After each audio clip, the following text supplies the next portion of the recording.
Well, I don't go around punching other lawyers. I'm a big fan of playing the person. How does TV series like Suits and the others actually compare to real life? Not really. You can be honest. So when I was a junior lawyer, I used to hate Suits. How was it for you when you started at Blackmont Legal?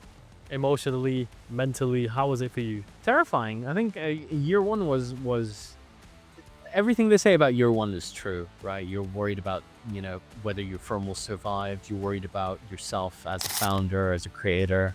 Is my plan valid? Is this going to work? How will I achieve things? Aren't you mentally drained? I think so. And I think it comes down to having good ways to relieve that stress. I think taking time for rest is incredibly important. Why are lawyers so expensive? You've got expertise, you've got experience that takes a lot of time to develop and build up. When you need a plumber urgently because your house is filling with water, you'll pay a guy £500. But Blackmont Legal's billing structure is different. We offer a subscriptive model which is designed to operate like in-house. The client pays a set standard fee a month based on the amount of hours and exposure they want. Like, what's the catch? From our perspective, I won't lie, a subscription model means we have consistency in terms of our cash flow projection. Do lawyers prioritize winning over justice? I think it depends on the sector.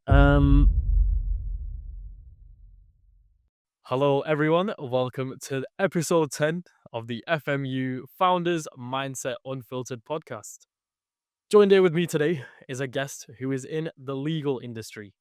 He founded his own company, Blackmont Legal, in January 2024 with the intention to provide clear, strategic legal advice to businesses, focusing on corporate transactions, finance, commercial contracts, and even the legal architecture that supports long-term growth. He has always made sure to go above and beyond for his clients. Some could even call him the Harvey Specter of Manchester. It is my pleasure to welcome Zohaib Hashim onto the podcast. Zohaib, it's lovely to have you join us today on this episode. Thank you for having me. That is a very strong introduction. Let's see if it lives up to the name. Now, Zohaib, do lawyers prioritize winning over justice? I think it depends on the sector. So there is a mindset that you go in, and that's what dictates whether you go into things like criminal law or into civil law. Civil law, it's difficult because justice in civil law is predominantly based on compromise by all parties involved. So you will typically push for settlement. It's very rare that you push something all the way to trial. I think trial. The only people that benefit from trial are the lawyers because we make more money. Determination of outcomes is far more clear through settlement. And oftentimes the goal in a civil dispute will be to find a compromise that everyone is equally unhappy with as opposed to equally happy with. And that's just the nature of compromise at the end of the day. So civil typically tends to be in that caricature where justice is defined by the parties reaching a mutually agreed outcome. There is an overriding kind of framework to it within the course of the law. So yes, if you've broken the law by virtue of, breach of contract and things like that, then it is more likely to incentivize the settlement leaning one way or the other. Conversely, it's very different to things like criminal law. Criminal law is very much determined by the justice system. Often it pits the state against individuals. And then justice in that scenario might be, again, it's through the lens of if you are a victim of a crime, then justice for you is the state achieving an outcome where the defendant is punished or the accused is punished. And where you're the accused fighting against the state, then justice might well be your ability to defend yourself. Luckily, I stay away from criminal law. It's too serious for me. I think we prefer to, especially in commercial law, I think the focus is on the movement of money and kind of how finance and money in business operates. And I think that's really where my strength is. Now, just for the audience that are listening in from home, what's the difference between taking something to settlement than taking it to trial? Sure. So settlement is an agreed compromise. I'll give you an example. Say you and I have a contract between us. I've agreed to come onto your podcast, and you've agreed to pay me £5,000 for my appearance. Okay. And say for whatever reason I don't do particularly well on the podcast, or I drop off halfway through, and you turn around and say, "Well, okay, on that basis, we're not going to pay you." Um, and I decide, well, actually, I'm entitled to some level of payment. I decide to sue you in court. A claim is started. I start a claim for £5,000 against you, the contractual amount that we agreed. Um, Settlement would be at some stage, you and I, or whoever is acting on our behalf as lawyers, sitting down and saying, well, actually, perhaps it's better we compromise and say, okay, half of the podcast was fine, half wasn't. We'll agree to a reduced payment in exchange for it not going all the way to trial. Going to trial would be us both going before a judge, presenting our cases, and the judge deciding on absolute terms which party is right and which party is wrong. So it might well be, if we go all the way to trial, a judge will say, well, actually, Mr. Hashim is entitled to payment in full. Entitled to payment in full because he did appear and he did perform in the judge's interpretation the obligations I was obligated to perform. Or the judge might go the entire opposite way and say, well, actually, Mr. Matthew is correct in that Mr. Hashim failed to perform the services he provided and therefore should not be entitled to payment. Or it could be anywhere in between the two as well. He might say part performance was satisfied, therefore a partial payment might be entitled to be paid. He might say general damages to an extent would be paid. So there's kind of a lot of variance and unknowns that come into running something all the way to trial, even in a you know, open and shut case where we know, yeah, definitely bang to rights, I was wrong, and you were right to not pay me. It's still not always 100% clear. A lot of things will turn on the evidence of the day. Maybe I'm better as a witness than you would be. Perhaps you get a little bit nervous and make inconsistencies in the evidence on the day, and the judge's opinion might be swayed for a multitude of reasons. So there's always that risk that nothing is ever 100% if you run it to trial. Even a lot of experienced litigators would say, well, we would hesitate to even say something is 90% sure, even if it is sure, because there have always been circumstances where our expectations have been subverted on the day. So that's why I think consistency of outcome is usually achieved through settlement. And through settlement, oftentimes it's the experience of the lawyer coming through. So we would say something like, well, okay, we know that it's pretty likely that my claim would be successful and that I would get £5,000 from you at trial, but it's not always guaranteed. So let's be reasonable and say, okay, we'll take 2,500. We've taken a bit of a haircut on it, but that's to factor against our litigation risk of it going 50-50. And then a similar kind of conversation might be had by your lawyer who would say, well, if we estimate that the risk is on a 50-50 basis, perhaps we should then agree to a 50% valuation. And it's usually how percentage values of success versus settlement outcomes has a direct play. So in some cases, it is just better to take that haircut on the price, I think so. I think taking the bigger risk. rather than take the big risk. I mean, there's people who love to roll the dice, but I think from a commercial legal perspective, unless there's a lot at stake and the parties are being completely uncompromising, you should be reasonable. And a lot of it depends upon the other side being reasonable. If we're making a reasonable offer and we just cannot agree on what it would be, then sometimes it's necessary to go all the way to trial. What I have seen though is often the most unreasonable people suddenly become very reasonable when it's on the doorsteps of the trial of the courtroom itself, and you very often find they're called doorstep deals, like settlement agreements agreed on the doorstep of the courtroom, right before everyone sets in, or just like, fine, let's just resolve it and wrap it up. Ironically, it wastes a lot of court time because the court's schedule has been reserved for those cases. If more proactivity was taken towards resolving disputes earlier on in the process, it would lead to less matters, backing up the justice system, which unfortunately it's in a dire state at the moment with very long waiting times. Oh wow. Why do you think people leave it so late up until the point that they're just about to go to trial? But then, It's a multitude of things. I think I'll be honest with you, the majority of lawyers will be thinking about their fee because it is a very transactional relationship sometimes that lawyers will have with their clients. If you don't have a lawyer who's forward facing, whose intention is to create long-term relationships with clients, then from their perspective, oh, I'm going to get 20 grand from you and that's all I'm ever going to get from you. So I will milk it while I can. And that is the mindset that some of them go into it with. So conversely, what you find is a lot of the engagement that should be given to a case early on is put off until the very last minute. And then at the last minute, because everyone is already in a flurry of back and forth on making sure things are compliant for the trial, then the spirit of compromise suddenly comes out. Ironically, the dispute resolution system in England is designed for you to take aboard dispute resolution from before you ever issue a claim. So the preference is always on parties to resolve disputes without it ever getting to that stage. so why are lawyers so expensive? It's expertise, isn't it? It's a combination of things. So you've got expertise, you've got experience that takes a lot of time to develop and build up. You've got exclusivity because there are only a finite number of people who will do things the way you will do them.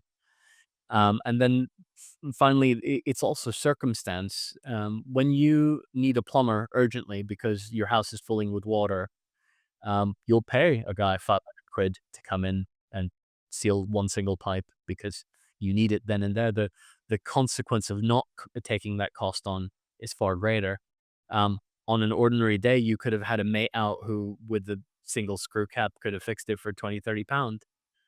So, there are, there's a lot of it comes into the substantial value that the lawyer is given at the time.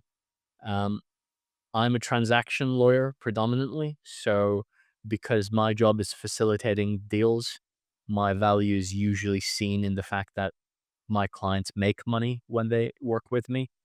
Um, and so they see the value there straight away. So they say, well, okay, we might be paying Zohaib however much, but his involvement in our business is seen as an investment rather than an expense. And I think that should be the goal. Your client should be the winner at the end of the day. Now, in a traditional law firm setup, you see that there are billable hours, which is where the lawyers get paid for the amount of hours that they put into the case. But Blackmont Legal's billing structure is different. It's a subscription service. Tell me why you chose to do it that way.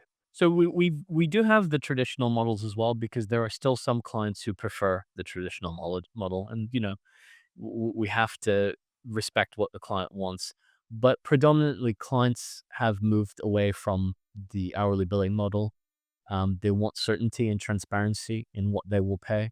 The intermediate step that most law firms took when that was the case, when they said, well, clients want consistency, was they started agreeing fixed fees.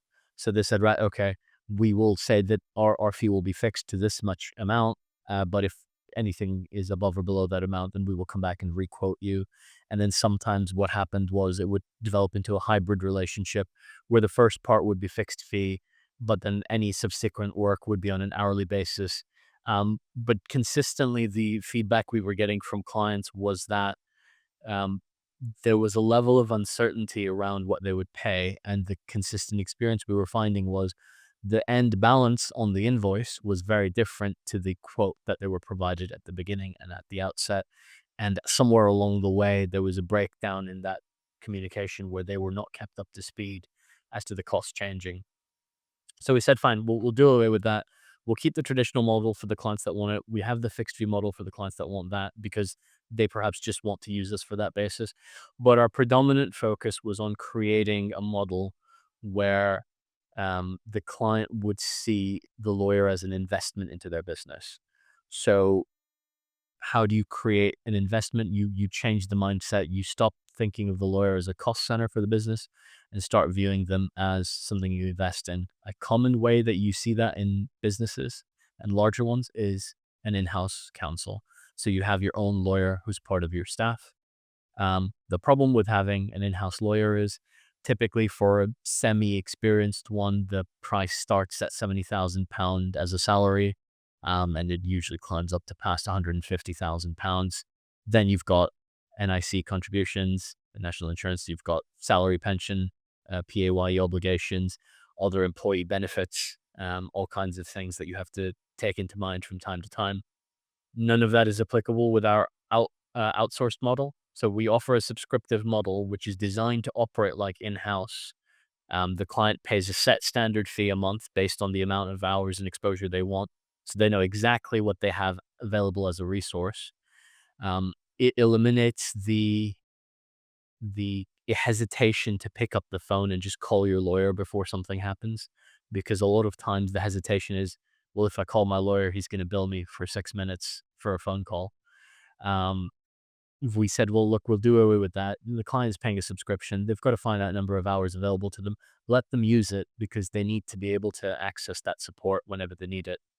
And that was the philosophy we took, that the client should be the winner in the relationship. From our perspective, I won't lie, a subscription model means we have consistency in terms of our cash flow projection. We know exactly what's going to be coming into the business. I can plan my staffing according to that. I know that if I've got, 50 hours plus worth of resource being allocated to clients this month, it makes sense to have an extra member of staff involved. So, from our perspective, it means we can project growth very easily. We have control over our own cash flow forecasting. I mean, at the end of the day, business is about cash flow front and foremost. You do have to control how that cash is going to move. And the subscription model just augments that as well. When you normalize an expense, it's no longer spiky. It's no longer creating liquidity gaps. So it is then something that is factored for as part of your budget. So it's good for the client because they always have that, if they need to use your services, they know that they can just call you at any time because they're paying that monthly fee. Correct. And it's not a case of if they need to use us, it's a case of when they need to use the Yeah. lawyer, because the business needs for a lawyer are infinite. The constraint for a business is always budget, right? Even if you and I were talking about your business, you could, off the top of your head, if you had unlimited money, you could think about any number of things that could be improved in your business by involving, some level of expertise from a lawyer. But the constraint will always be budget. Well, okay, this is not important right now. It might be overall important, but not right now. And that arithmetic on importance changes when something becomes urgent. If you're in a dispute, suddenly it becomes very urgent to deal with. And that's when you're saying, right, we're happy to pay the lawyer straight away. So we're trying to change the model on that, rather than clients thinking, um, we need to factor money in an urgent scenario for a lawyer where it's going to cost us outside our budget. If we've got it normalized in our budget already, the hours are available whenever we need them, then and there. The model is designed around banking hours. So because we're SRA regulated, you cannot lose the hours. They remain your hours, and we have to provide that service to you. From our perspective, it's designed for the client to be supported through and through. Let's imagine I subscribed to the subscription. Let's say I had a business and I decided to go for Blackmont Legal as my to represent me as my lawyers. Would there be quality variability within the lawyers on the case? Because a big thing that is in the lawyer and client relationship is trust. I need someone on my case that knows me, that knows the case, and someone that I can trust will do a great job. Yeah, absolutely. I mean, for my team, we support them all. Sorry, did I jump in? Were you not? No, so I was just gonna add on to the end of that. So as in 1 month, I might have a senior lawyer on the case.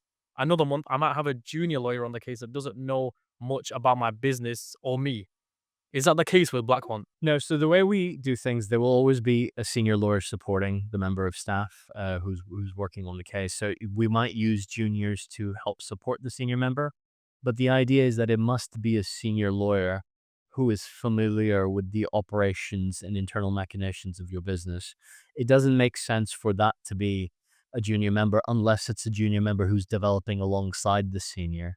So I might say, for example, okay, we're working for your business, but I will have my junior tell me in every meeting, just so they get to grips on the business. And once they're at a position where you trust them, and more importantly, I can trust them with you, then I would say to them, okay, I think I'm happy for you to continue to manage them on your own. However, I still have supervisory sign off on everything because that is, that's just the way the legal system is obligated to work. My staff are still representative of me and my reputation and the reputation of my business. And more importantly, my professional indemnity insurance. So we need to make sure they're doing a good job. If let's say for example a client is very high maintenance, they've got a case that requires a lot of hours, it will have a huge knock on your profits because you have to put that many hours in. Are you not scared of that? No, I think where the client has banked for the hours, we have to facilitate them. And oftentimes, when you've got a relationship with the client where you already know what's coming, then you can forecast. So I'll give you an example. The legal process, for example, typically the most urgent thing will be is if you've been sued in a civil context. Um, you typically will be sent a letter before action, which gives you between, somewhere between 14 days to up to 3 months to respond to the claim. And only then will the case be issued against you typically. And then you've got a period of time to respond to the claim, which is between 14 and 28 days. And that's when kind of the time constraint starts crunching. In a traditional situation, most clients won't even start looking for a lawyer until they've been sued and the clock has started on that first 14 to 28-day period. So already a lot of time has passed. With our model, we would be involved in the pre-action phase. So we would have 3 months forecasting insight as to what's going to happen. We would know how likely it is that a dispute is going to go to litigation. And if it goes to litigation, then we can schedule and factor accordingly. Um, I don't foresee it as problematic, and I think from our model's perspective, it's a case of making sure we've got the resource available long term because the allocation is designed to be long term. Do you think that new startup businesses, should they require a lawyer, should contact law firms that follow the same subscription model as you guys do? I think so. I think there's a few out there. I don't think any are focused towards startups like we are, in the sense that we're an SRA regulated firm. So we're authorized to carry out reserved legal activity, and we have a startup and founder focus. I've seen several others who have similar subscription programs, but they're not as lean as our program is designed to be. Our program is very much building blocks based on the requirement level. I've seen subscription programs, for example, for the top end, they'll charge somewhere like £15,000 a month to provide the equivalent of legal counsel.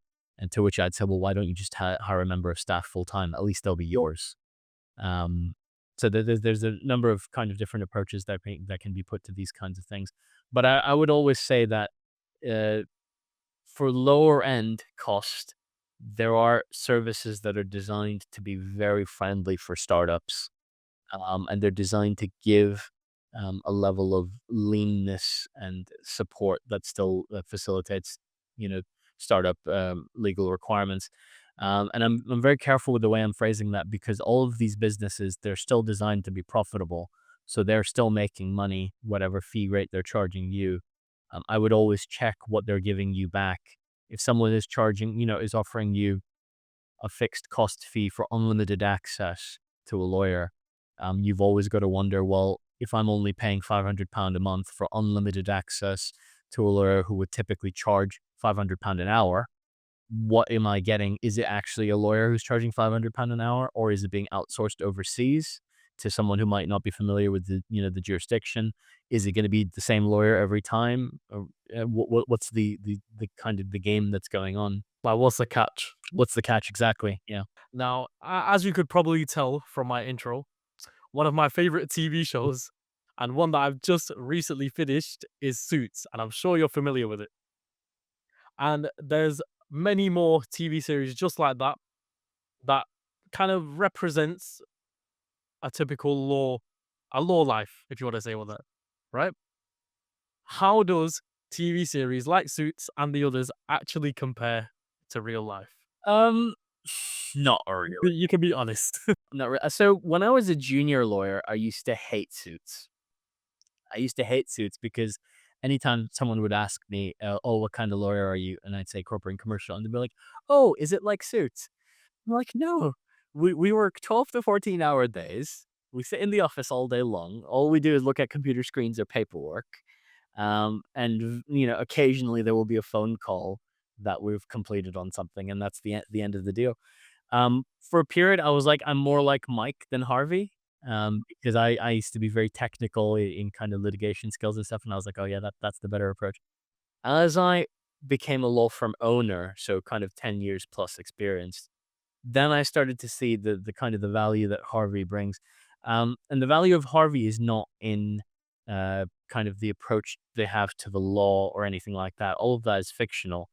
His approach to client care, and his personal ability, and the fact that he knows his clients, and he kind of is very protective of his clients, and he will go the extra mile for them, that kind of thing. That's more, I think, in line with what I would say are good takeaways from Suits. Those are not qualities you will often see in lawyers, but I think, and that's partly why I think it's unrealistic, because it's rare to find lawyers who are like that. But when you meet them, then those lawyers do exist. Now, if we stick to this line of Suits just for a second, I could see this triggering. I have to ask this. Um, in most episodes, when a case goes to trial in Suits, you can see that Harvey, instead of playing the game, he plays the man. Have you ever seen this happen in real life? Yeah, I'm a big fan of playing the person. Okay. In what way? Do you go to the extreme levels as Harvey does? Well, I don't go around punching other lawyers. That's I guess that would be the extreme end. So I think one thing you've got to realize is, with a fictionalized show, they've got to create a bit of suspense and drama. Nothing in a traditional case is a surprise. You should know all of the facts at the outset. Ambushing the other side is considered legally improper, and is sanctionable, and might result in evidence being, inadmissible. So the entire idea is the other side must know the case that they're answering for. Um, we do play the other person to an extent, in that having a good relationship with the opposing lawyer can sometimes mean you will engineer more flexibility. So, for example, they've got a busy schedule. I've got a busy schedule. They need an extension to respond to something. My client might be entitled to say there's no point, but there might be more soft power value in us turning around and saying, yeah, that's fine. A week is not going to set anyone else back. The schedule is not going to be massively impacted. Fine. You have that schedule. When I might need something back from them, and that is something that can usually be leveraged.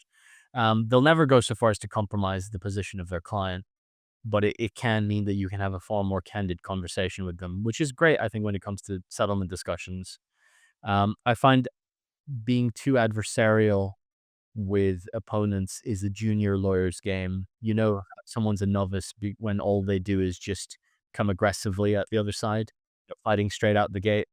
I think the smarter lawyer, first of all, there's no mileage in spending 10 words to say what one word will. And similarly, there's no point in being unnecessarily antagonistic when you can achieve the same outcome through discussion. I'll give you an easy example. One of the cases we're dealing with at the moment, the other side served some documents, and they sent them to the wrong address and to the wrong email address for our client. We only found out because the address that they were sent to, someone there knew our client and texted them a picture of the letter. So we rightly went back to them and said, well, respectfully, you've sent it out of time. However, if you send things to us virtually, we'll consider that it has been sent to us, and we'll commence the time from now to consider it.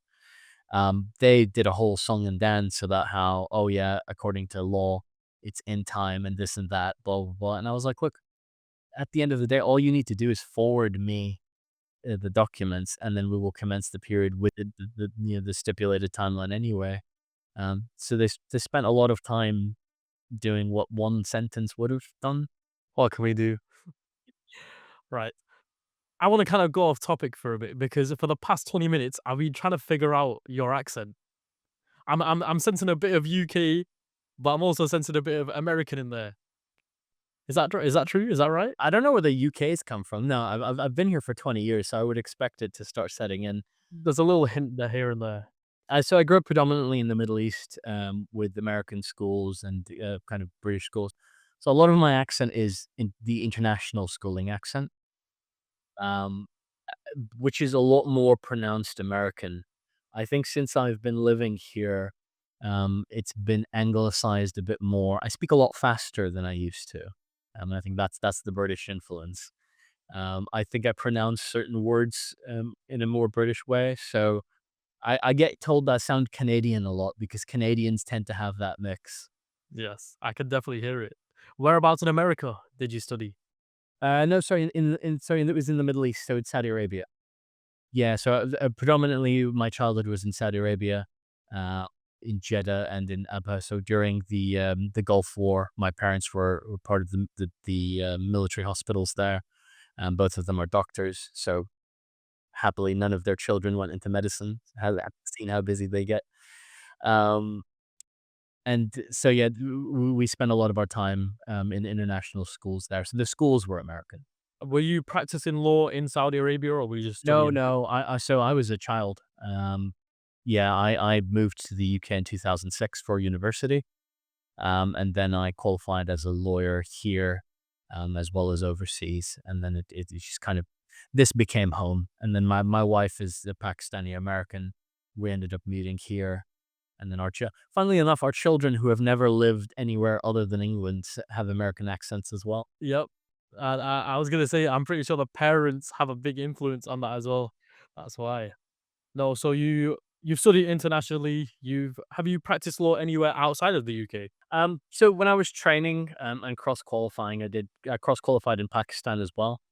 And that was predominantly one because we've got a lot of political contacts in Pakistan as a family. So the exposure to high net worth corporate was available to me.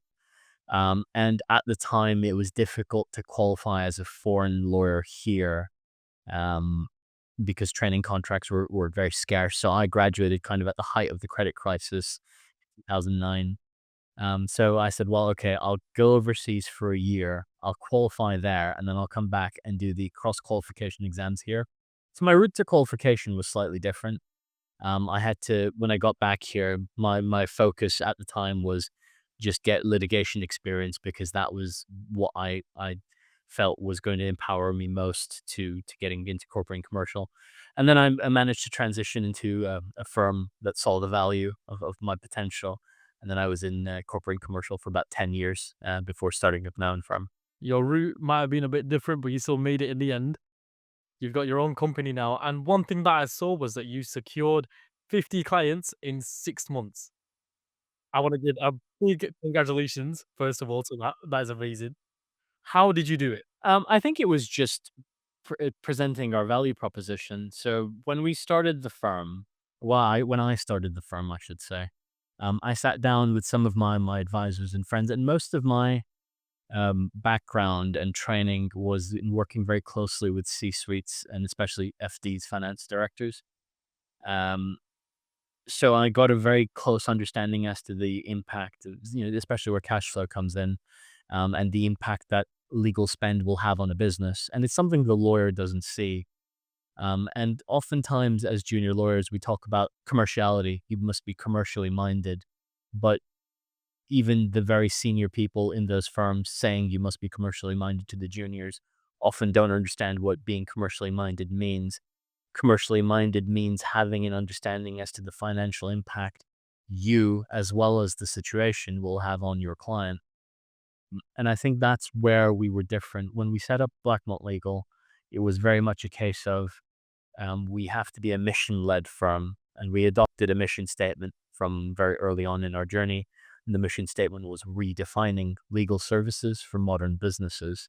The entire idea being the legal sector and legal services as a whole have not kept up with the expectations, speed, and adaptability of modern business, and they do not match the tempo or character of what modern business expects. So we will do something different and be hopefully revolutionary in a good way to bring about change that's positive. Clearly, that mission, ticked a lot of boxes for a few clients because, again, 50 clients in 6 months. But how do you make sure you then retained those clients? So that's a very good question. I don't consider a client ours unless we get repeat business from them. If we get the first instruction from them, great. That's it's lovely to have that transactional interaction. But I will always follow up, a month or two down the line, just to casual check in. How are things going? How's business? Is this resolved? Is that resolved? Not billable work, just to make sure that we're staying abreast as to what's happening in their company. I only really start considering the client hours once they have some kind of recurring arrangement with us. So they send us further instruction. Usually at that time, I also start investing more into getting to know the business themselves more. Potentially visit their offices, have coffees with the directors, that kind of stuff.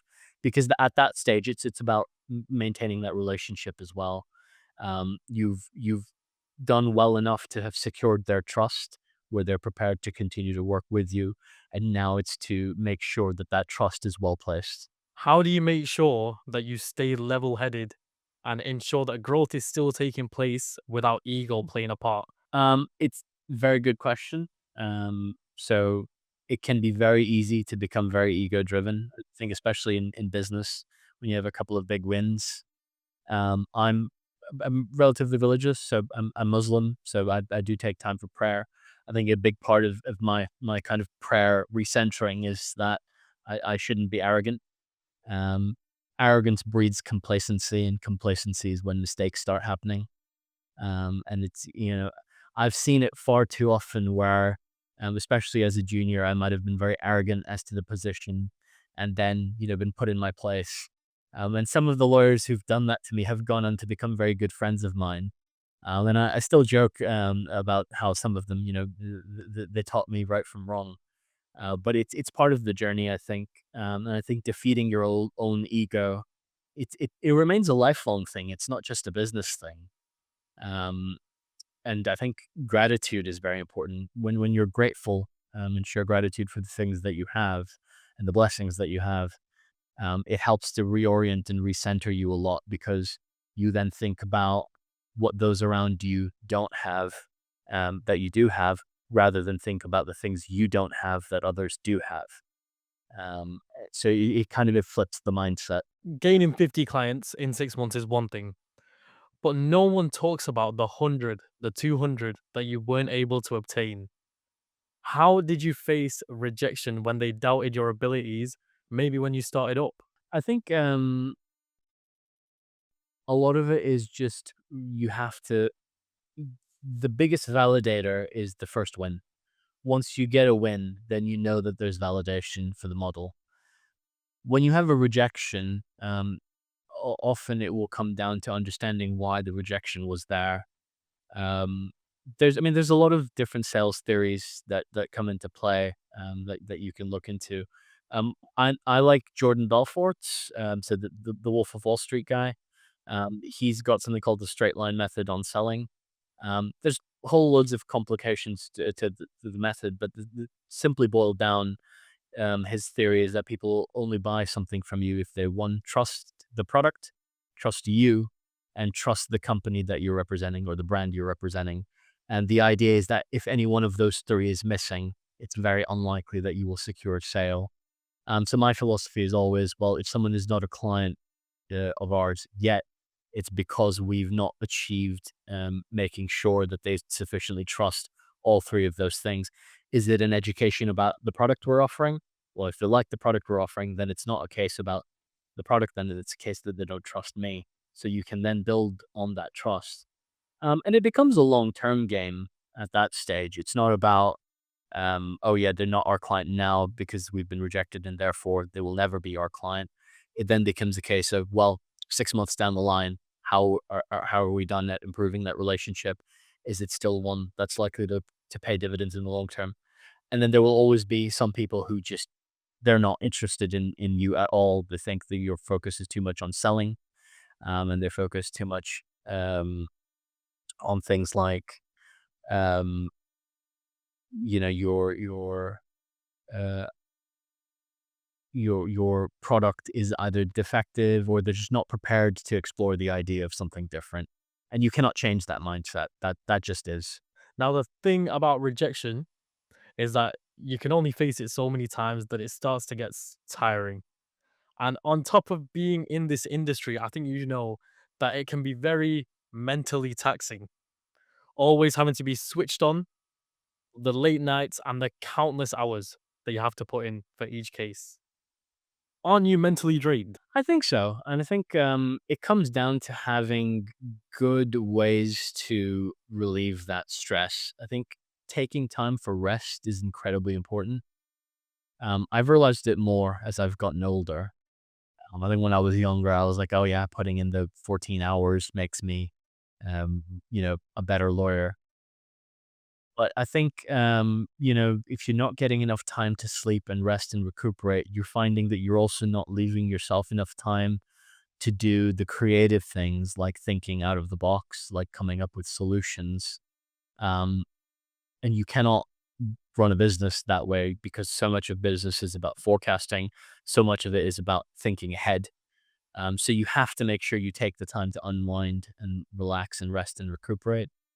Where rejection and kind of the associated mental stress for is concerned, I would say always view it as you're rejected for the time being, but you have to keep focusing on what the game is, which is the product you're promoting or the service you're promoting, and it's not a rejection of you; it's a rejection of your game. Um, you just reframe it that way. Now, being a CEO not only comes with responsibilities, but you're also a role model to your employees.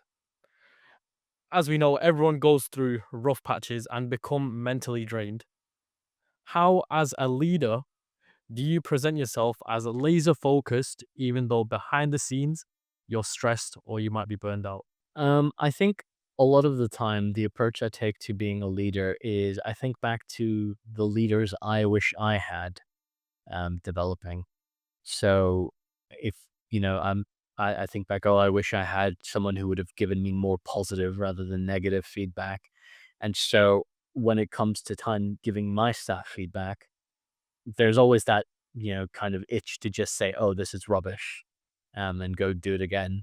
But then there's the part of me that says, well, yeah, you were told that. And then how did you end up learning? You eventually figured it out, but it took you longer. And I found the positive support from my staff has resulted in better interactions. Their work is consistently better and probably improving at a rate faster than I was improving when I was there, kind of their level of experience. Um, I think the presentation you give as a leader is very important. There's a performative element to it as well. You have to appear as you know what you're doing, because if you appear confused or uncertain or unsure, your team will echo that same mentality. And they are relying upon your assurance for their certainty in certain things. Like my team don't know how half the outcomes of contracts would look like. They've not experienced enough of them. So they would look to me being certain about it for them to then say, okay, it's probably all right then if Zohaib is certain about it. But if I was umming and ahhing and unsure about how to go about something, that only increases their confusion. So I think certainty in leadership is very important. I think you should take the time to make sure you are certain in the face you're presenting to your team, because they certainly are relying upon it. Now, touching back to the countless hours that need to be put in, but also just life in general as an entrepreneur that's just founded their own business. You're a family man, you're a husband, and you're a father of two. Is it impossible to balance work life with home life? You have to have a very deliberate barrier. It has to be very deliberate, and you have to hold yourself accountable to it. I won't lie. There have been times where I've done more work and my son has popped into the room and he said, oh, can we go to the park? And I've been like, well, I can't right now. And that's a reality, but you have to remember that the time that you spend with your family is not just time invested in them, it's time for you as well to recuperate and rest. So if you reframe it as still being of value for you, then that's the mindset that I would suggest is best. Um, and it is, children don't understand um, why you're putting those long hours in. Like my son is 8, but he came to me the other day and he's like, "Oh, if you didn't have to worry about money and you had all the money in the world, would you spend all your time with me?" I was like, "Yeah, of course I would." Of course I would. And it's just innocent questions like that. They're not interested in anything from you. They're just interested in you, and similarly for your the rest of your family. So that is when all else fails. You can always bank on that relationship, and I think to live in that sphere where you're free from judgment is very important. How was it for you when you started at Blackmont Legal? Emotionally, mentally, how was it for you? Terrifying. I think year one was everything they say about year one is true, right? You're worried about, whether your firm will survive. You're worried about yourself as a founder, as a creator. Is my that plan valid? Is this going to work? How will I achieve things? So it's very important that you use that period to learn. I think I've learned more in the last year than maybe the last 5 years of my being an employee elsewhere. And a lot of it is different stuff, learning how to operate a business, learning how to manage a firm, learning the client development elements of things. But I think it's been a good experience. I don't think I would ever go back to just being an employee. I think it doesn't suit my mindset. My wife was telling me to become an entrepreneur far sooner. Um, credit to her, she made the leap far earlier, and she was like, I would never look back. But for me, it was a bit more of a push start. Do you regret that not starting earlier? I tend not to regret things, because I think if you live viewing backwards, you're missing what's up front. I try and always view what I've learned from the experiences I've been through, even if they've been very negative experiences. And that's generally been the approach that I take. So, yes, okay, bad things have happened. Yes, okay, I've been through difficult times. But what did I take out of that? What have I learned from it? And how will I use that to help me in the future? So yeah, I tend to avoid, I think, living in regret. I think it's a sign of the times we're in a tumultuous period. The economy is kind of very tenuous at best, right on the cusp where it might start shooting up. It's a great time for entrepreneurs to start. The UK is a very startup friendly environment. So it's certainly a good time, I think, to make the plunge if someone is interested. But I would always say make sure you plan carefully. You should know how you're paying things like your rent, your mortgage, your monthly outlay. Make sure you've got a plan. Make sure you document it carefully. What your minimum amount that you need to survive month to month looks like, and how you are securing that, because income is very in kind of non-forecastable and very in what's the word I'm looking for, inconsistent when you're starting up, especially. And then when you're factoring living costs which are not inconsistent versus an income which is inconsistent, it can create a bit of disparity. And usually that's why they say, well, once you're in year two and looking at growth, it's because you've grown past that sphere where you're still worried about living expense. You're now at growth stage, and money is going back into the firm for that purpose. So there is quite a lot of things that you need to bear in mind before starting your own business. Yes, I think so. And I think a lot of it you'll learn on the way, though. I think that the core thing you should focus on is what is the problem you're solving? What is it that you're doing that will facilitate people turning around and saying, yes, okay, here's my money? Because at the end of the day, that's what a business is. You are solving a problem in exchange for monetary return. So if your business does not have any solution, or is providing a solution that everyone else is also providing, you have to figure out a way to break the mold and stand out, because otherwise you will struggle, unfortunately. I was gonna say, and if you get to that stage where you are able to differentiate, or are able to create an entirely unique thing, then on the basis of that, you can ostensibly start a business. And for that, you just need an idea, really. I would suggest always having a business plan when you're starting. It's a very simple document. It's not very difficult to put together, but it gets you into that mindset of forward facing, which is the entrepreneur mindset. You have to be forward facing, and it's not one we tend to be day to day in our lives. Some people will be, but your day-to-day life, you will be very reactionary based on what's happening. And especially if you're coming from an employment background, your day-to-day will be very reaction based. This is what my day is, this is what my output is, this is my salary at the end of the month. Um, when you have to think about forecasting and forward thinking, the business plan is great to start helping you in early days to orient that way. Let's say then someone has already they've figured out their business plan and they figured out their USP as well. If someone wanted to start a law firm, is having previous experience in the legal industry a must? Or can you build a team that's filled with the knowledge of the industry and just build it up from there? It's slightly different because where law firms are concerned, you cannot. There's two approaches you can take to law firms. With a law firm, you can either be a regulated law firm like Blackmont Legal is, so we're an SRA authorized firm, which means we are entitled to hold things like client money. Client money can flow through us. We can do things like litigation and act on reserved legal services like immigration or property and stuff like that. Not areas that we practice, but they are reserved because the idea is that you are put in a position where the client needs to be able to trust you far more.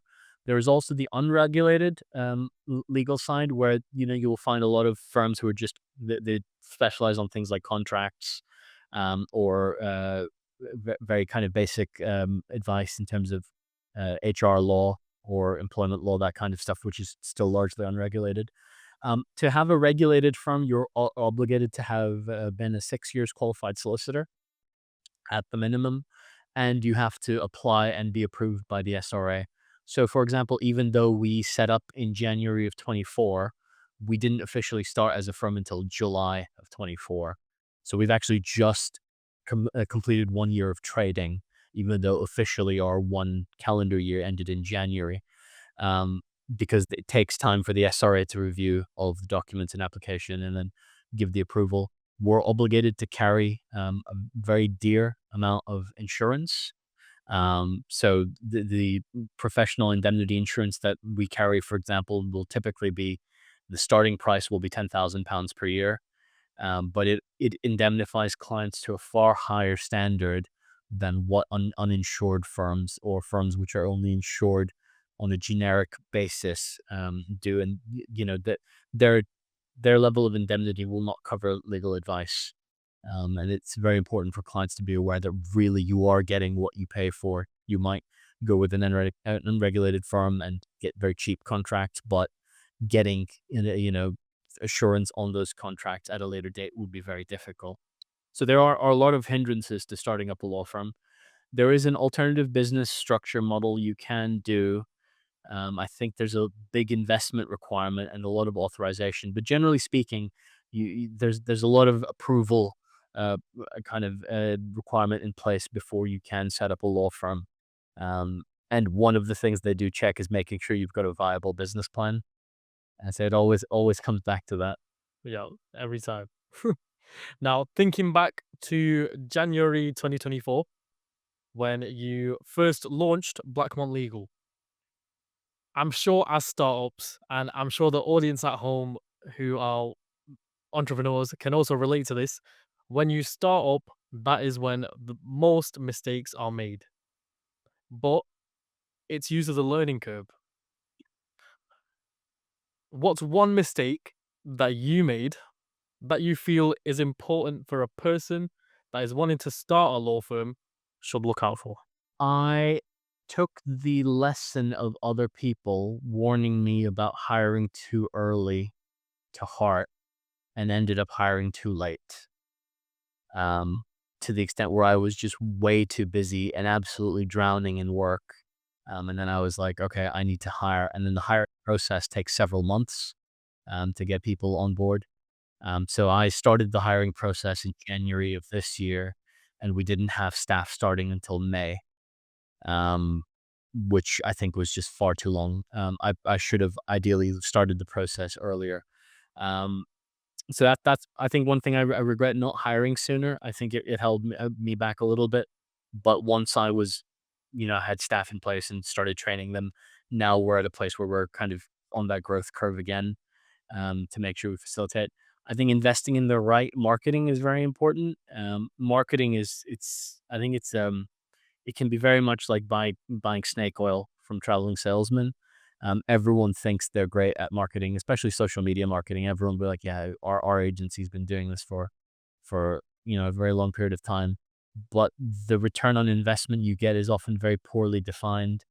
Um, Sometimes the contracts can be very dear and lock you into very long duration contracts. I would always say if you're a startup, be very careful as to what you're investing in marketing.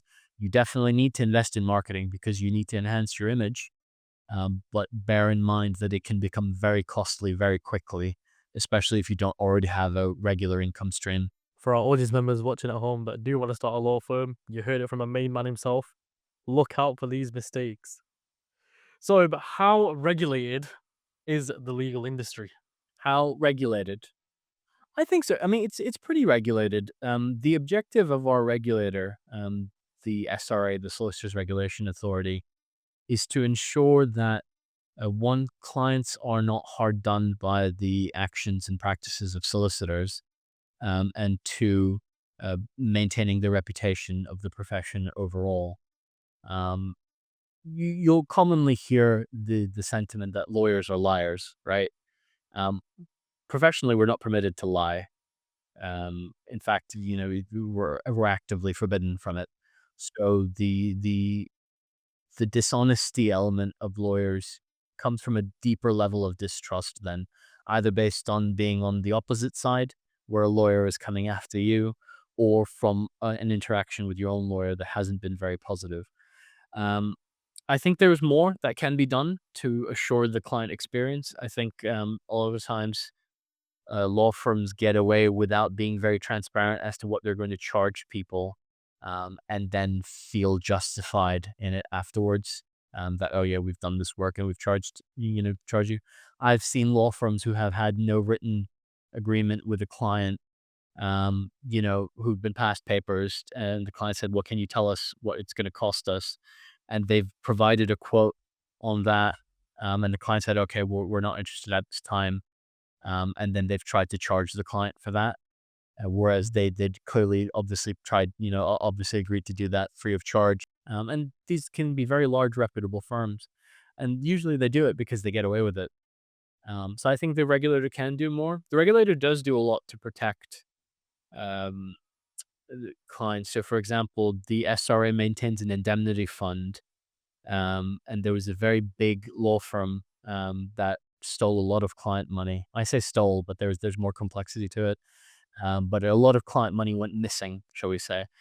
And the SRA, through our indemnity fund, then had to compensate all of the clients that had been hard done. But unfortunately, we, as solicitors and law firm owners, maintain that indemnity fund. So all of our renewal fees at the end of the year were suddenly inflated 10x because we had to cover the mistakes of one of our compatriots. Now, as you know, there are so many regulations in the legal industry as a whole that ensures that whoever practices law should do so ethically. As you said before, lawyers are basically forbidden to lie. How many of these regulations, based off your experience of what you've seen, are actually being followed? I think predominantly they are. I think as a solicitor, you are trained to have a level of pride in your ethics. It goes into the core basis of our training. We're obligated to make sure that we are transparent with clients. We're obligated to make sure we don't lie to the court. Our foremost duty is to the court. We have rules around what is covered under privilege and what is covered under confidentiality, things like that. And holding ourselves to that standard is very important.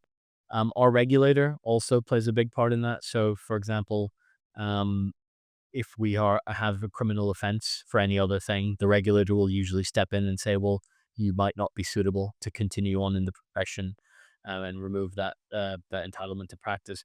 So, a lot of the times, misdeeds as lawyers can cost us our career.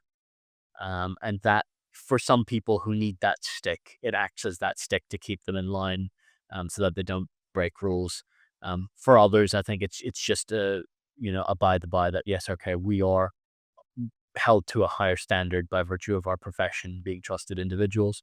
And because we're trusted individuals, we also have an ethical obligation to our clients to espouse that responsibility.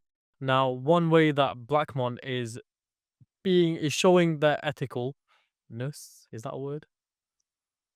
Well, we'll go with it. We'll go with it. It's showing their ethicalness is by being mission led rather than transactional. And you mentioned before that the mission that Blackmont adapted is redefining legal services for modern businesses.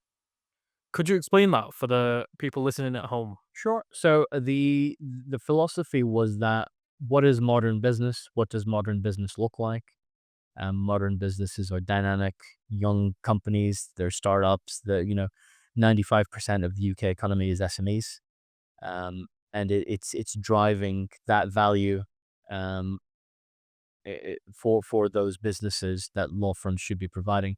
What do traditional law firms do that's out of sync with modern clients? So things like the old billing structure, the lack of transparency, advice that's not very clear or not actionable, the very transactional relationship that they might have.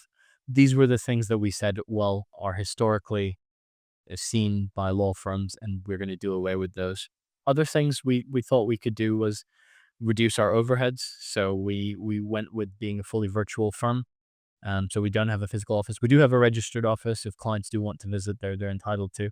But we have all of our staff are remote, fully virtual office. All of our case management system, all of our protocols, and all of our data and information are all cloud based with backups. So that's all kept very secure. Um, and the entire idea is that by creating those operational efficiencies, we can be more lean on the costs we charge our clients while still being comparatively more profitable than other businesses. To give you an idea, a lawyer of my equivalent experience in a larger firm in Manchester might charge up to £600 an hour. I come in at £350 an hour. And even then, depending on the needs of the clients, sometimes we can be flexible. And I would say in many of ways, we're probably more profitable than the larger firm by virtue of how lean we've kept the company. Now, you say that Blackmont is a mission led business rather than a transactional business. How does that play out when a high paying client pushes you into an ethical gray zone? We're obligated to step away. So I have turned down clients in the past who either they don't meet the KYC AML obligations. Um, there was a client that wanted to push £25 million through our accounts for some asset purchases, but then wasn't prepared to go through, basic document verification as to their identity. I think that these are the basic rules of the game. We cannot entertain business if it's not ethical. Um, my goal is not just filling my pockets today; it's about creating legacy. And my firm will not have legacy if I'm leaving loads and loads of problems that will come up, 5, 10 years down the line as potential liabilities for the business because we were unethical in the way we did things historically. Doing it right and doing it properly from the beginning. It does mean we're growing slower. I'll be honest with you. But it does mean we're growing ethically. And we're taking a lot more care in that approach. And I think in the long run, that plays out a lot better as well. I think so. Yeah. Yeah, absolutely. Now, let's switch tracks a little bit. One of the big talks of this year was the UK vape ban. And you're familiar with this statement, but could you please explain why you say that the UK vape ban is having little effect on the harm to young people? I think, is this a statement from the interview I gave to ITV? I think so. Yeah. So the ITV News quoted us in regards to the vape ban, which was coming through.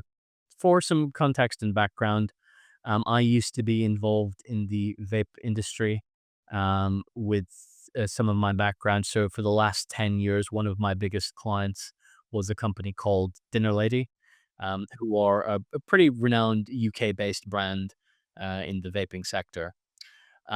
They Dinner Lady was they're one of the first who started the innovative dinner, the kind of desserts range, and then they realized quite early on that um, cessation of smoking is the direction that vaping should be going in. The objective should not be to create new vapors, the objective should be to convert existing people who smoke cigarettes onto a less harmful substance. And this is the words of Public Health England. So I know there's all kinds of different studies that say, well, vaping is still harmful for you, and I think the reality is it is a less harmful alternative than smoking, which is known carcinogenic properties.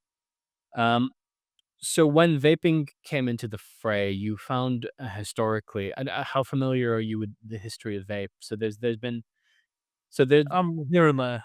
so historically vape used to be in those big tank like mods. They used to be like literally used to look like a fist like that with you, and you just put the little liquid in the top of it, and then that's how vaping would be. And a lot of people still use that, and that was how vaping started with customized mods.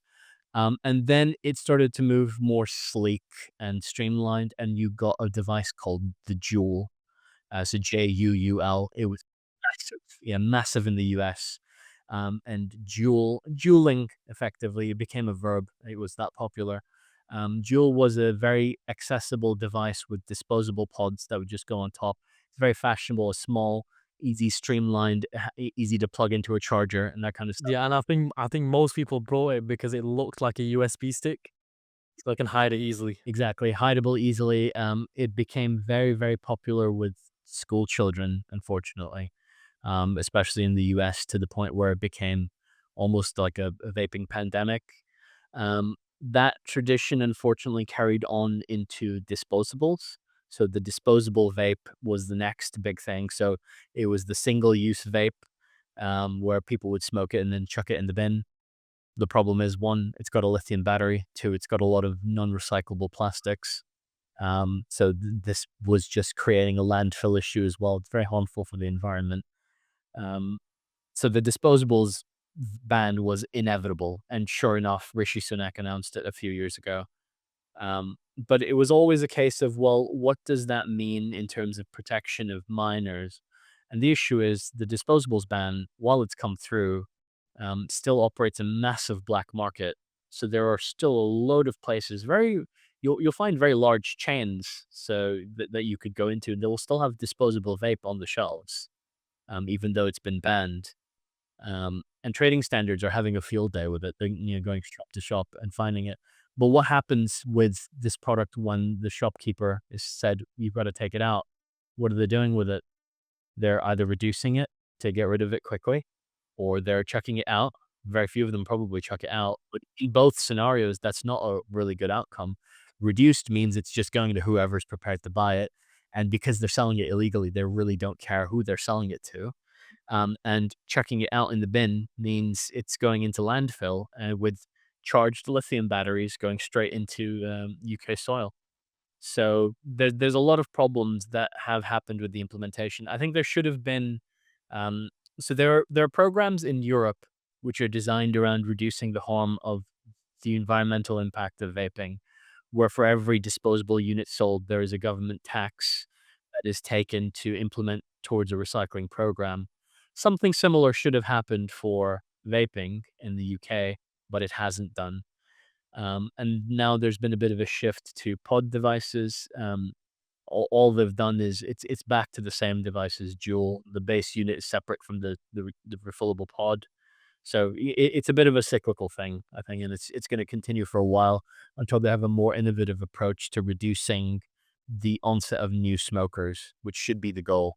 Now, you said that Dinner Lady were one of your biggest clients before. Are they, just to make sure, are they not your clients anymore? Yeah, yeah, they carried on. They were partly the reason why it took me so long to start up, because I worked so closely with them. They said, "Well, we want to keep you on as a consultant." So I put a lot of my time split between Blackmont Legal and them. And then as it started getting busier and busier, I said, "Well, look, I have to focus on Blackmont Legal." And they said, "Well, retain us as your client." And they're one of our clients. They continue to be. Probably not my most demanding client anymore, but certainly one that still gets a lot of attention. So do you not think that speaking out against industries like these will limit future clients in this industry? It depends on what you mean by future clients. I think I have to be very honest. I do not want to take on vape clients that do not have ethical standards. If they do not have the mindset that we should not be creating new smokers from children. I have children, right? And they've you'll hear horror stories from parents all the time about vapes being found in school or secondary school children taking up vaping in year 7, year 8 because all the other kids are doing it. Um, I'm a firm believer that it has absolutely no place in the hands of young people. And really, the only people who should be vaping are the existing huge pool of people who are tobacco smokers. And the reason I believe in that is one, it is less harmful, which means the impact on the NHS is reduced. It doesn't mean it's not harmful at all. And I think that's a clear distinction that needs to be made. But ultimately, you have to balance protection versus an individual's agency to choose what they want to do with their body. And if someone does want to continue on that basis and not quit, then so be it. I think the proper use of vape should be to facilitate quitting, to completely phasing nicotine out. And I think that's why the original designs featured variable nicotine levels. And I think really that's the ethical standard that it must be present in a vape company for me to say, right, okay, I am happy to work with you. Now, I completely agree because I'm trying to remember the stat now. It was, I think one disposable vape is the equivalent to around 52 cigarettes. Maybe more. Yeah, sort of something like that. So it just proves how bad it is. Really, it really is. And you once released a statement, and I quote: "This legislation has failed in its goals of stopping young people from getting hold of vaping products." How broken is the legal system? I think we've got to be careful because there's two dimensions there. One is the legal system as a whole, and the tools and power is given to the agencies to enforce, and the other is the actual implementation of that. So the big problem we're seeing is that yes, the ban has come through. Yes, in principle, it's a good thing, but its implementation has been slow. Regulatory authorities are sluggish in its approach. The devices you're talking about, the one vape is equivalent to 20 cartons of cigarettes.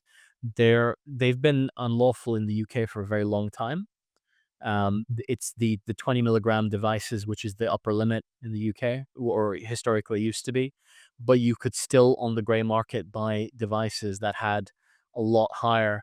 And when we're talking about gray market, we're not talking about a guy stood in an alley with a trench coat who pops it open to show you his vapes. It's your corner stores. You can pop into them and you will find these very exotic devices that have not been imported properly. So I think a lot of the regulation and control should have been at the ports and borders as these products are brought in. Inspections should have been more robust in making sure the products are compliant with what UK legislation permits. Um, and I think that that would have been the first step, preventing the product getting here rather than trying to sort it out once it was already here. I think the way they should have approached it is the cutoff date, the ban date should have been a ban on new importation of those devices, and then a phased exit of all remaining ones, and perhaps some kind of scheme designed to incentivize proper, responsible disposal of those assets. And all of these things cost money, but we're balancing the fact that the government might spend a little bit now on making sure this is done properly versus potentially 20 or 30 years worth of healthcare costs that this might now contribute to. And I think that's really where my approach is from it. Yeah.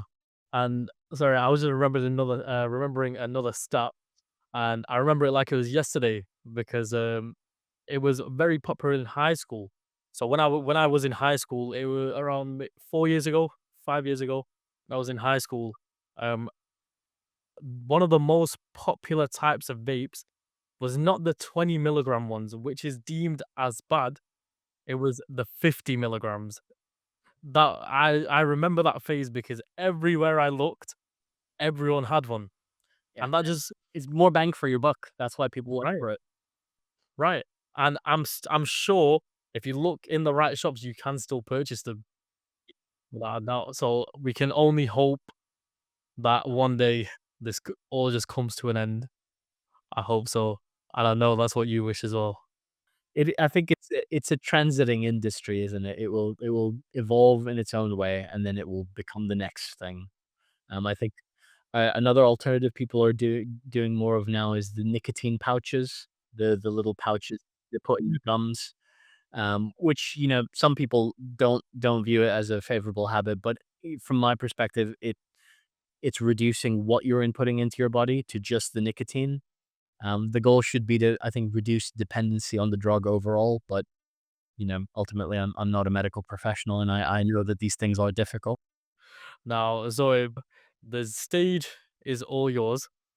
What I want you to do, I want you to explain Blackmont Legal, why it's beneficial for the listeners out that's listening now from home, and how they can get into contact with you.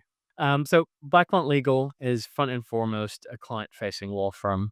We have designed the firm as being partners to clients, and in facilitating growth for our clients. In particular, we love clients who are going through high growth phases and journeys. But even for established clients, we offer that close partnership and support. And it's a testament to some of the brands we work with, several household brands already, in terms of the support we provide and services we offer them. And at the end of the day, our objective is to make sure clients win. And in securing client wins, it means it's a long term journey. My view is a smaller client now will be a larger client tomorrow. And if we are there helping them and facilitating their growth from when they're younger, they're far more likely to be with us in the long term. So it's a very proactive long term approach that we're taking, which is already very different to what a lot of law firms will view you as, which might just be figures. So we're in it for the long haul. We want to be in it for the long haul for our clients and creating that long term relationship. We have designed our packages and pricing to be flexible according to your needs. It starts from as low as £350 all the way up to £3,000. And I think, even beyond that, we can structure it and base it on what the client actually needs and wants out of that relationship. Um, the goal from our perspective is to making sure not only the client does well, but we continue to develop our reputation as a firm, and our reputation as a firm, because it's so pinned to the success of our clients, means that achieving those outcomes in return for us is a reward in kind. It's a testament to our existing reviews. I mean, we're only rated 5 star, and for corporate and commercial firm, we've managed to gather some reviews in a pretty short period of time. I know it takes a lot longer to convince kind of larger firms to leave us a review, but something we do. And generally speaking, the entire objective is to always be there for our clients. I've never turned someone away from a quick phone call, no matter how small their issue might be. My philosophy is anyone can have 10 minutes of my time. I love meeting new people. A lot of the time, I will meet potential clients for a coffee and just develop a bit of a friendship and a bit of camaraderie, because you never know who could introduce you to who else. And because a lot of our work now is also in things like mergers and acquisitions, we find ourselves in a situation where we are often facilitating deals as well, because of how many people I know through my network as well. We completed on our first £1 million transaction of 2025 literally last week. So it was still kind of dealing with the mad last minute rush that everything that entailed. And we've got a pipeline of in excess of the 10 million more of acquisitions going forward this year. So it's a good time. It's a healthy time of growth for us. It's a good time to come on board from our perspective, because the clients we take on early will be the ones that we value more. But at the same time, we are still very discerning. We will not take on everyone. It has to be the right fit for us, and they must match our philosophy towards being ethical and the things we're looking to achieve. Now, Zoib, how can people get into contact with either you or your business? Sure. So I'm on LinkedIn, Zohaib Hashim on LinkedIn. I think I'm the only solicitor with that name, but I should be easy to find. Blackmont Legal is blackmontlegal.com. You can get in touch with us via email, info@blackmontlegal.com. We've got a central switchboard number. You're very welcome to telephone us. should you wish. But yeah, I mean, generally speaking, people are very happy to send forth an email. Ordinarily, what I tend to do is, even if it's just a virtual meeting, we'll have a very quick informal chat first, just to understand the client's business a bit more. And so anyone can pop in a meeting in my diary from my LinkedIn as well. And there is a link available. As a closing tradition on this podcast, what we tend to do, and I actually mentioned this earlier on in the day as well, is that we want to build a community that can help each other grow. So I want to give you that chance to join our community. Do you have any pain points that you're facing in your business right now? And if so, it could be as small as just outreach, or just a simple stuff. It could be. If you have any pain points, I want to ask you to vocalize them to our community that's watching at home now, and they could either give their services or even offer you some advice that'll just help you grow in the long term. Sure, appreciate that. I think our biggest pain point is we're a very small firm in a very big sea of law firms out there. We're a very small fish, and there are we don't have the same budget to spend on things like marketing and SEO. So consequently, it's a lot more difficult for us to get found natively by people who are looking for law firms.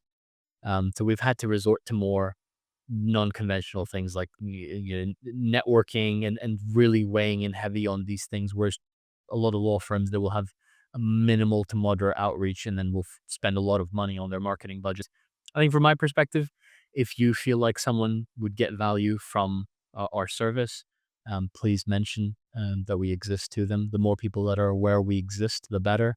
And widening that sphere of influence is probably the most important thing. If you've got some kind of magic hack to how to fill our leads pipeline with kind of valuable prospects, then you can have a conversation there as well. Guys, all of Zoib's details will be in the description below. Don't forget also to subscribe to our channel.